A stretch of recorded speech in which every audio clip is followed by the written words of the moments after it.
इस वीडियो में हमें यहाँ पर ये जो मात्रा दी हुई है, हमारे पास ये ईंटें हैं हरे रंग की, और यहाँ पर एक ऐसी ईंट अगर ये एक को दिखाती है तो मैं चाहती हूँ कि मैं इस पूरी मात्रा को, हमें जो अंक पता है जो कि 0, 1, 2, 3, 4, 5, 6, 7, 8, 9 है, इनकी मदद से मैं इस मात्रा को दिखा पाऊँ।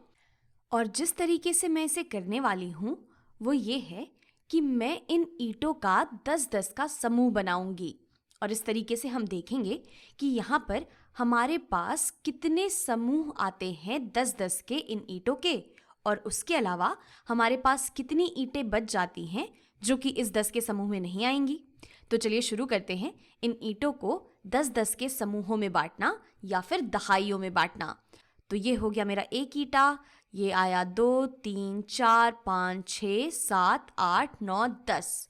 तो यहाँ से शुरू होके यहाँ तक की सभी ईंटें ये हो जाती हैं 10 ईंटें।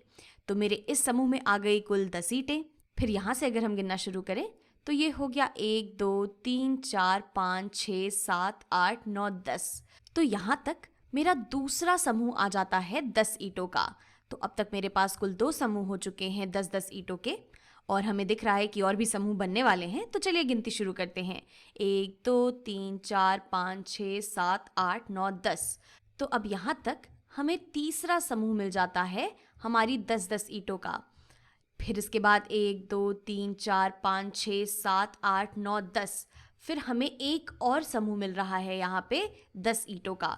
तो हम देख सकते हैं कि हमारे पास कुल 4 समूह आ गए हैं। 1, 2, 3, 4 समूह आ गए हैं, और हर एक समूह में हमारे पास है 10 ईंटें।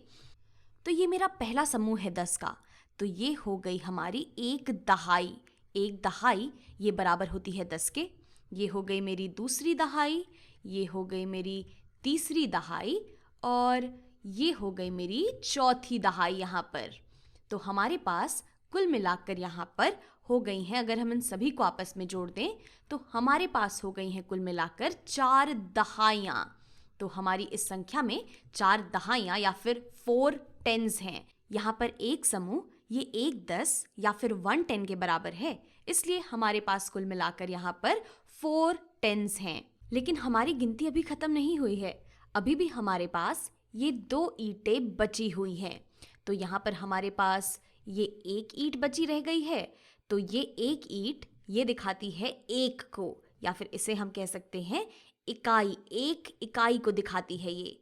और इसी तरीके से एक और ईंट बची हुई है हमारे पास, ये जो दूसरी वाली ईंट है ये भी दिखाती है एक इकाई को ही। तो हम कह सकते हैं कि हमारे पास कुल मिलाकर 2 इकाइयाँ या फिर 2 वंस बचे हुए हैं। ये हो गई 2 इकाइयाँ या फिर 2 वंस के। हमने शुरुआत में कहा था कि एक यहाँ पर ऐसी ईंट ये 1 को दिखा रही है। तो ऐसी क्योंकि हमारे पास 2 ईंटें बची हैं तो हमारे पास हैं कुल 2 इकाइयाँ यहाँ पे। तो अब इस पूरी चीज़ को हम क्या कह के बुला सकते हैं? अगर हम अपनी संख्या पद्धति या फिर नंबर सिस्टम का इस्तेमाल करें तो हम कह सकते हैं कि हमारे पास हैं कुल 4 दहाइयाँ, और 4 दहाइयाँ या फिर इन 4 टेंस के अलावा हमारे पास हैं कुल 2 इकाइयाँ। तो अगर हम इन दोनों बातों को आपस में जोड़ दें तो हमें पता चल जाएगा कि ये जो ईंटों की मात्रा है ये हमें क्या दिखाती है। तो जैसे कि हम जानते हैं, जैसे कि हम अपने नंबर सिस्टम का इस्तेमाल करके लिखते हैं, हमें मालूम है कि हमारा जो इकाई वाला स्थान होता है हम वहाँ से लिखना शुरू करते हैं। तो यहाँ पर मेरा इकाई वाला स्थान आता है, और इसके बगल में इसके बाईं ओर हम अपने दहाई वाले स्थान को लिखते हैं। तो क्योंकि यहाँ पर हमारे पास हैं 2 इकाइयाँ, तो हम इन 2 इकाइयों को इस इकाई वाले स्थान पर रख देंगे। ये है मेरा इकाई या फिर वंस का प्लेस। और इसी तरीके से ये जो स्थान है ये है हमारा दहाई या फिर टेंस वाला प्लेस। और हम देख सकते हैं कि हमारे पास हैं 4 दहाइयाँ, यानी कि हमारे पास हैं 4 दहाई और 2 इकाई, जिसे कि हम 42 पढ़ते हैं।